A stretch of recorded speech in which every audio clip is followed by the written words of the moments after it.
Welcome to another exciting edition of Novelty with your favorite girl, Aina Riza Kwayo. On this episode, we talk all things technology, the importance of technology, their pros and cons, and how these technological inventions can change your life. Stick around.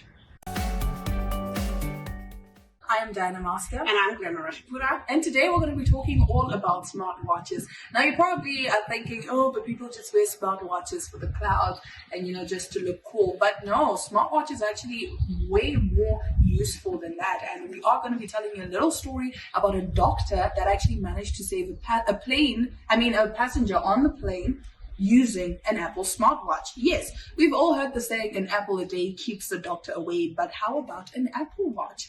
Rashid Riaz, a 43-year-old British doctor employed by Hereford County Hospital in England, helped save a sick plane passenger's life by using a flight attendant's Apple Watch, the BBC reported. The event happened on a Ryanair flight from Birmingham, England to Verona, Italy on January 9th, when a woman in her 70s became short of breath. Riaz stepped up to help the woman after a crew member asked if there was a doctor on board. The woman, who was not being publicly identified, didn't initially respond to Riaz's questions, but after learning she had a history of heart issues, the doctor asked the flight attendant for her Apple Watch to gauge her blood oxygen levels. The Apple Watch helped me find out the patient had low oxygen saturation, Riaz told BBC. Riaz used the watch's blood oxygen app, which Apple said is meant for general fitness and wellness purposes. Now, the site said the app is not intended for medical use, but in this case, it was actually quite helpful. Yeah. Actually, I didn't know of this story. Yeah. This is whoa, because when you're doing it, I'm like, what?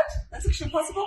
I know, when we use it more for training purposes. Yes. My trainer likes to, use it, and it helps, pace me and all that stuff. So it's very efficient, especially for, the fitness side of things. But yes, also just to manage your life, you can decide if you have your life on your wrist. Exactly, you can decide if I want to take some calls. You don't need to be just with your phone the whole time. So it keeps, that whole how we're so distracted with our phones. And if you just have a watch and you're not carrying your phone around, it's that you don't need to always, because especially in the gym. Imagine you're trying to work out, whereas now I'm looking for it, so what I can just scroll.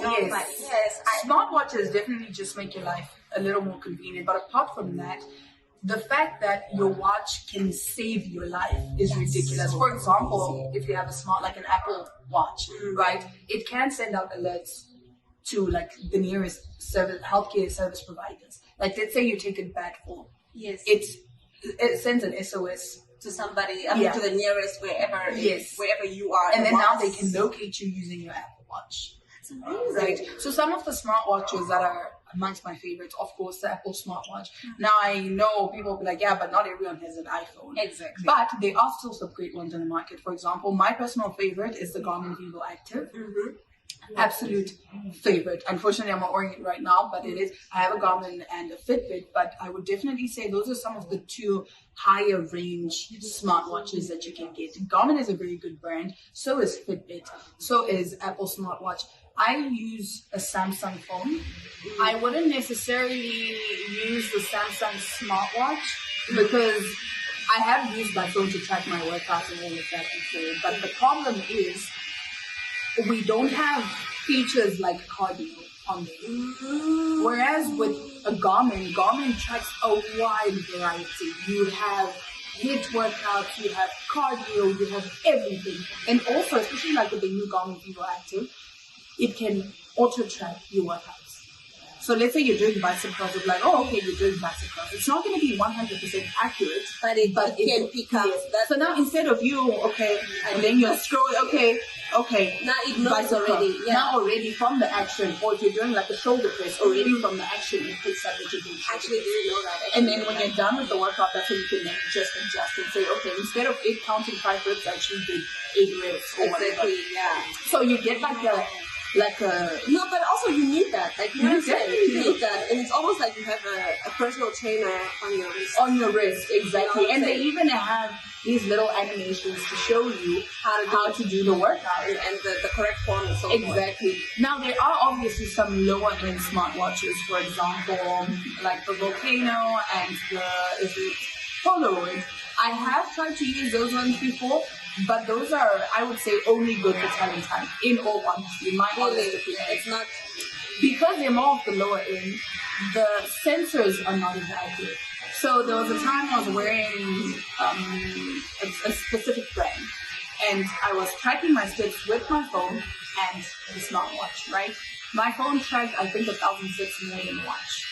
And the watch was on me the entire night. That's crazy. That's crazy. You know, like I know we've talked about this before, right? Yeah. Like, about smartwatches, and I know you've had. I've seen you. Yeah. She looks very cute in them. I on the other hand was very fascinated with it. Yes. I know my trainer has it, and it really helps us. Yes.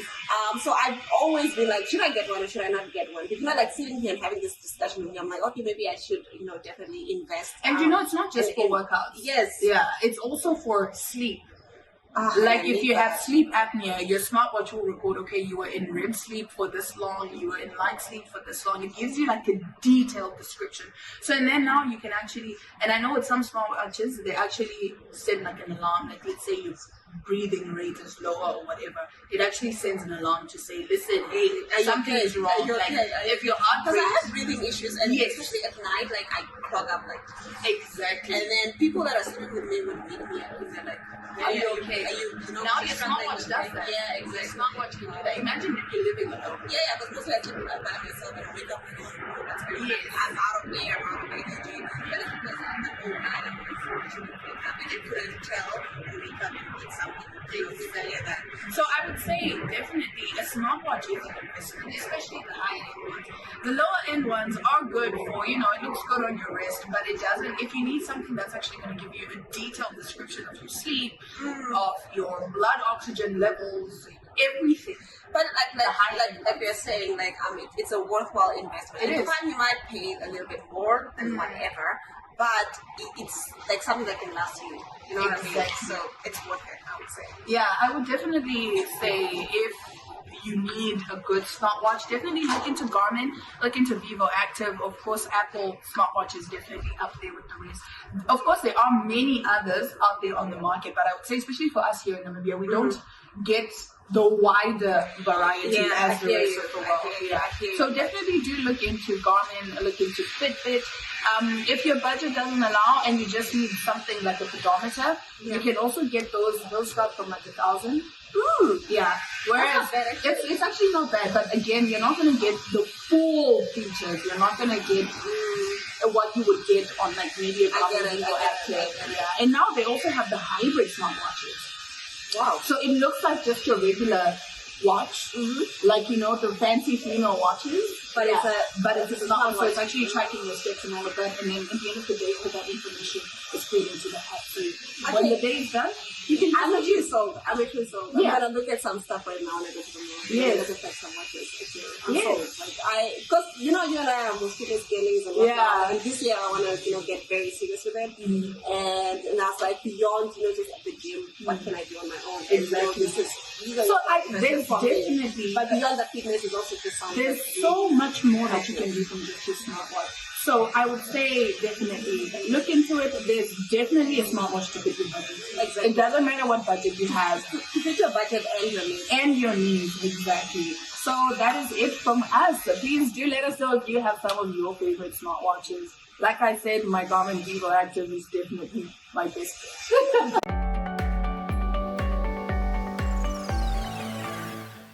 My name is Oscar, and today, as we gather here, we're just going to be talking about the importance of technology.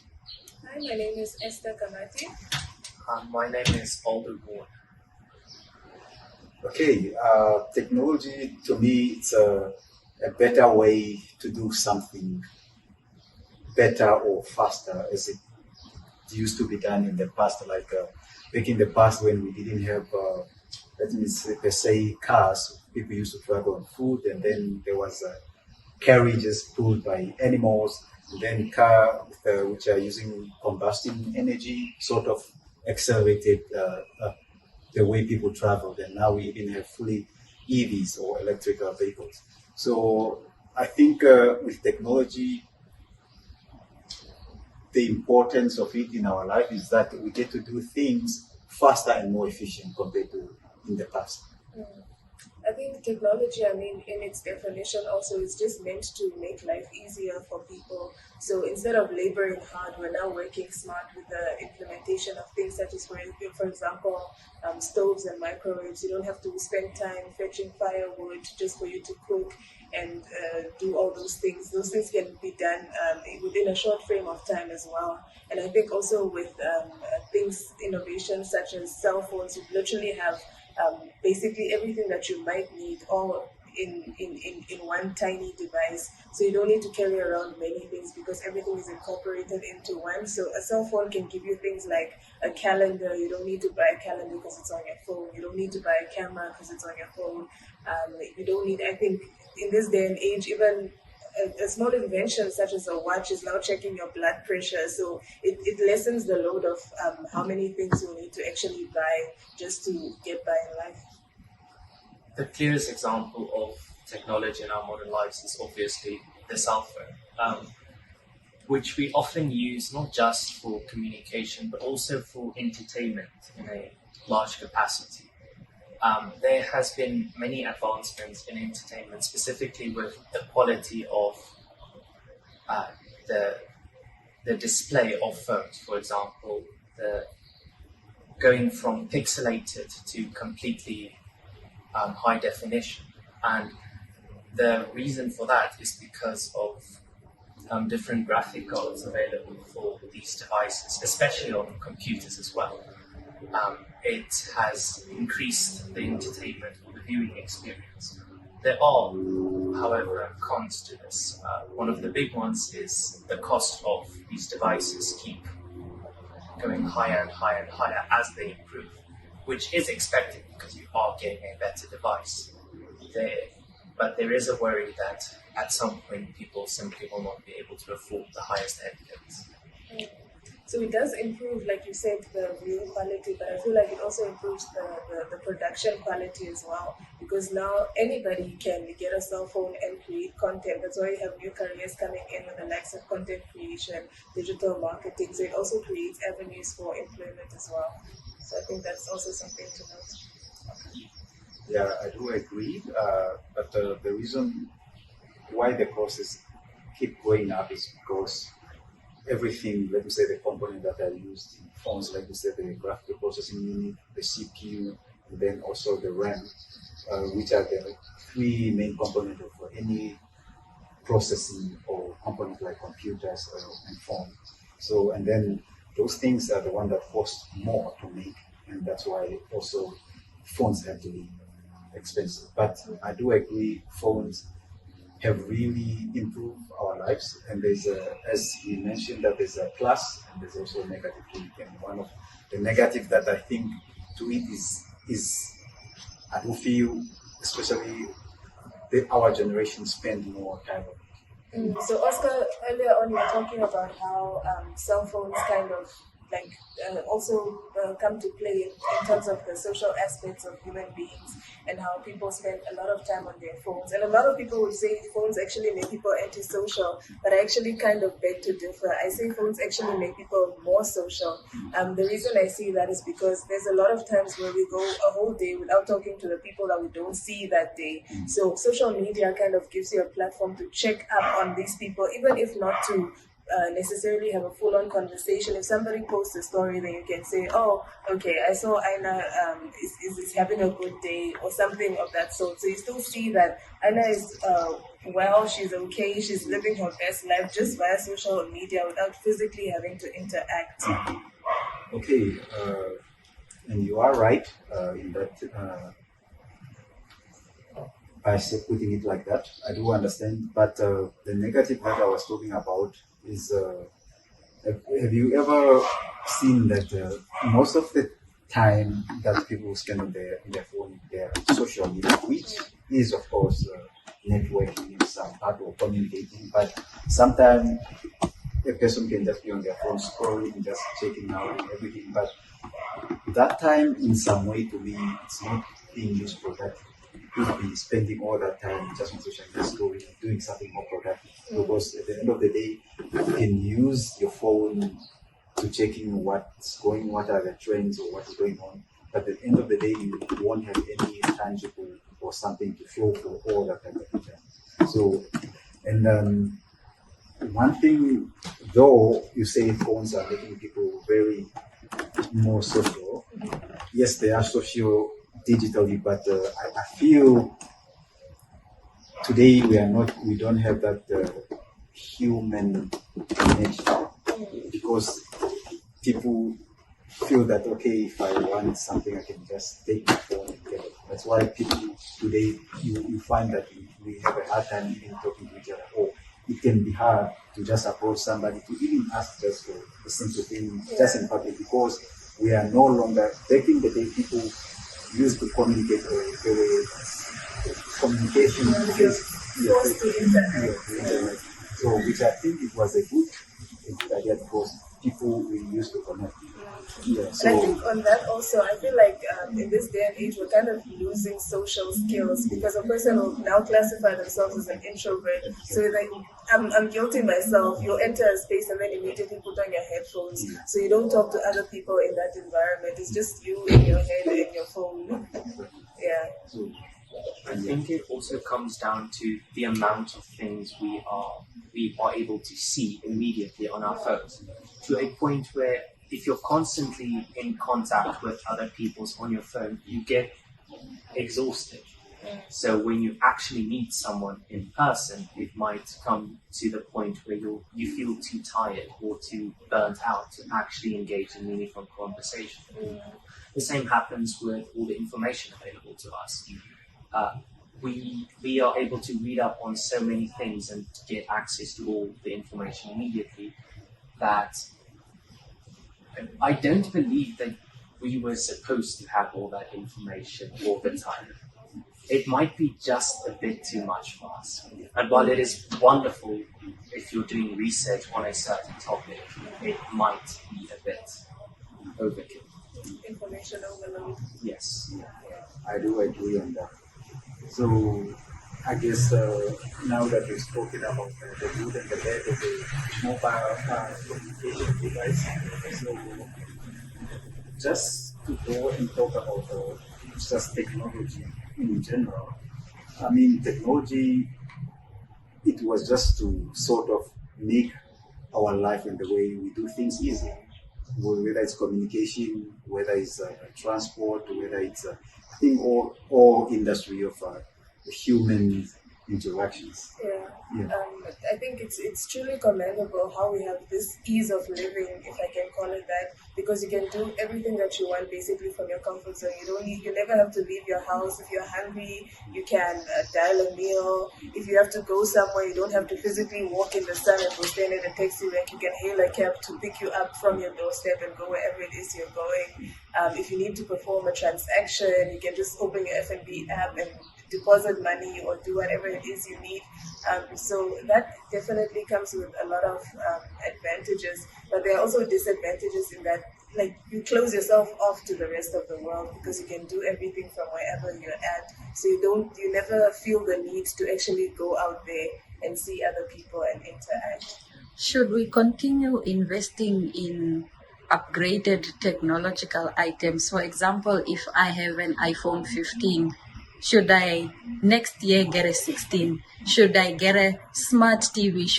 Is an investment in technology necessary? Okay, guess let me start on that. For me, I really do feel, human, we live on how we came, the best possible we can, and that's because right now it's depending on how much you as a person or how much you earn.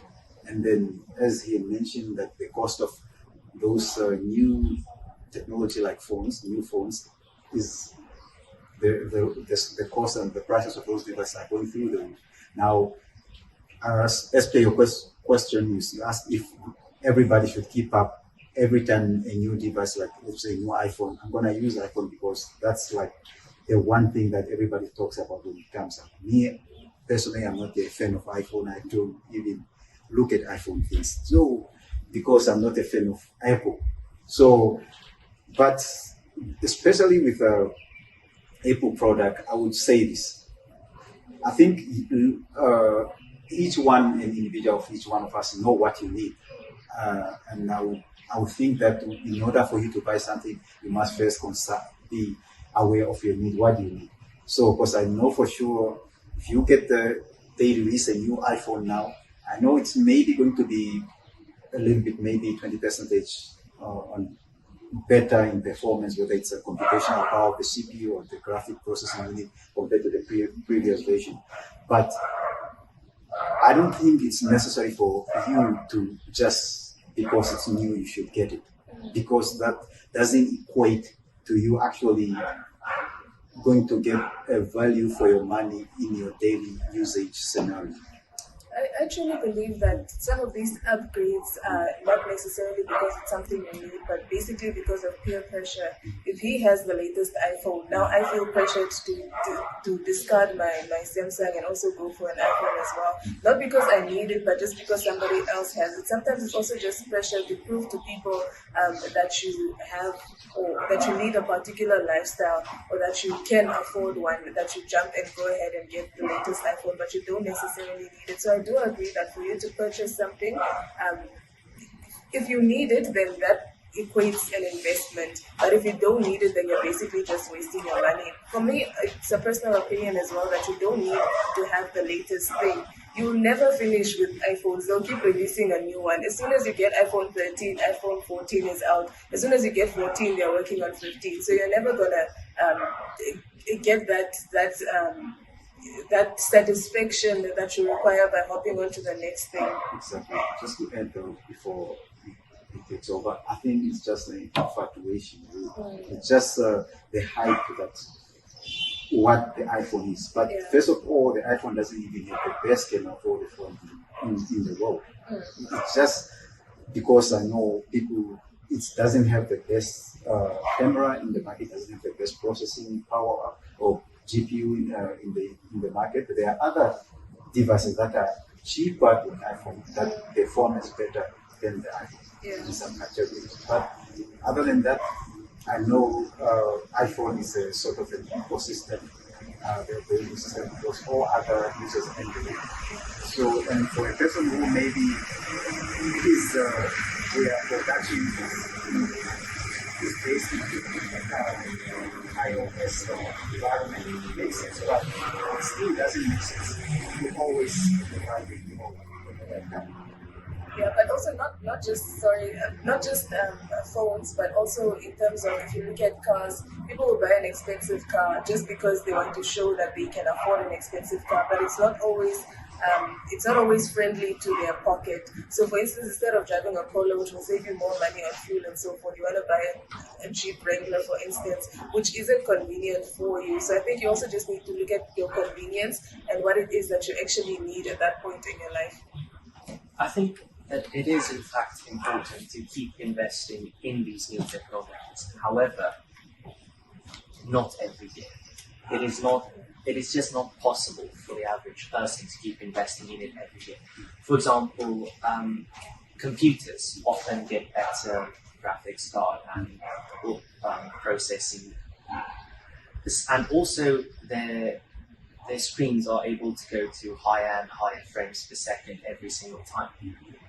There comes a point of diminishing returns where the improvement just stops being noticeable, even though it is an improvement. I still believe that there should be an investment in these new technologies, not only from the consumer side, but also from the creator side, because of all the job opportunities it does create for people. And if you are able to get a new device or a upgrade to your device, I believe you should consider it. It is oftentimes worth it, even if it isn't always worth it. No, I do agree with you there. And okay, as someone who I build computer myself, and you spoke about the increase in performance. So, and that's one thing that I've been comparing over the year. But when it comes to iPhones, let me say the new iPhone in the previous version, there isn't very much. Let me say compared to let me say, a GPU for a computer. Yeah, and the CPU for a computer, because if I were to take, let me say, an i9, i9 10900K compared to it, let me say, to i9 13900K, the IPC, which is the instruction per core cycle, for that CPU is much more compared to the i9 10900K. Well, my darlings, that is all the show we had for you on this week's edition of Novelty. Until next time, I'm sending you all my love and all my light. Don't forget to be discovering.